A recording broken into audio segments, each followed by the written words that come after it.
Sejarah masuknya bangsa Belanda ke Indonesia.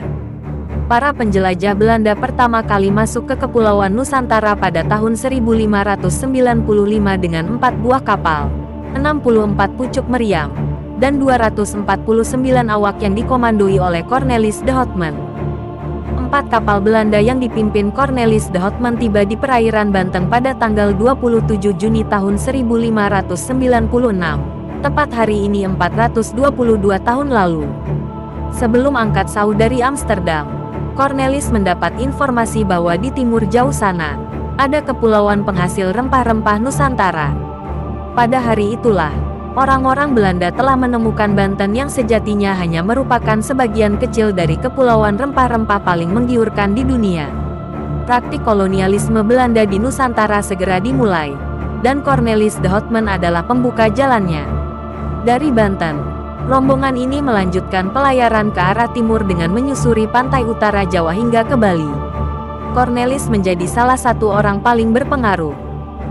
Selain karena berhasil mendapatkan informasi dari Portugal, termasuk pernah ditangkap dan dipenjara oleh otoritas di sana, ia juga menyumbang dana sebesar 300.000 gulden untuk persiapan pelayaran itu.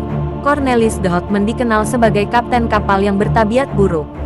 Semula kedatangannya diterima oleh orang-orang Nusantara dengan tangan terbuka. Namun, ulahnya mengubah relasi itu menjadi perseteruan dan peperangan.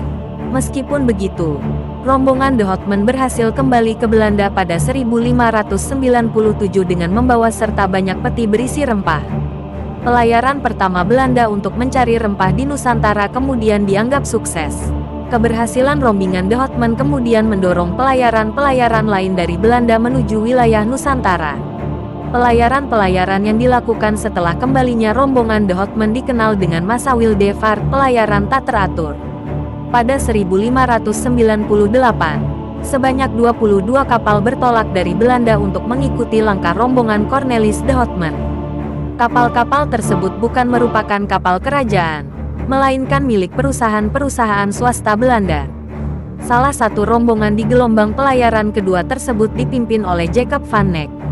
Berbeda dengan de Houtman, van Neck bersikap lebih hati-hati dan tidak mencoba melawan para penguasa lokal Nusantara. Pada Maret tahun 1599, rombongan van Neck berhasil mencapai Maluku yang kala itu menjadi penghasil utama rempah-rempah dalam jumlah besar. Keberhasilan van Neck menjangkau Maluku membuatnya untung besar saat kembali ke Belanda. Pada 1601, gelombang pelayaran menuju Nusantara kembali datang dari Belanda. Sebanyak 14 buah kapal ikut dalam gelombang pelayaran ketiga ini.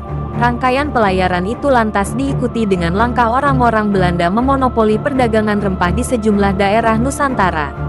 Sejarawan M.C. Wycliffe menyebutkan kesuksesan orang-orang Belanda memonopoli perdagangan rempah di Nusantara dikarenakan mereka belajar dari kesalahan Portugis.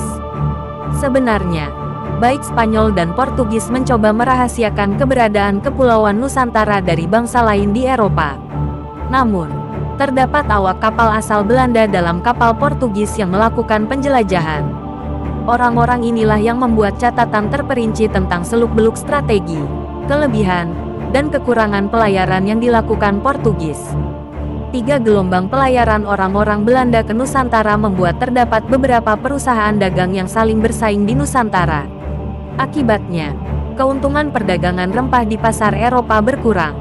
Untuk menanggulangi dampak persaingan tersebut, pada 1602, dibentuklah Verenigde Oost-Indische Compagnie (VOC) sebagai perserikatan dagang Belanda. Lewat VOC, perusahaan dagang swasta bersatu dan menghilangkan persaingan sesama pedagang Belanda. Berdirinya VOC juga menjadi tonggak dominasi Belanda di Nusantara. Setelah berhasil memonopoli perdagangan rempah, menguasai Batavia dan sebagian Jawa, hingga mengendalikan raja-raja lokal, VOC menjadi representasi awal dari kolonialisme Belanda di Nusantara.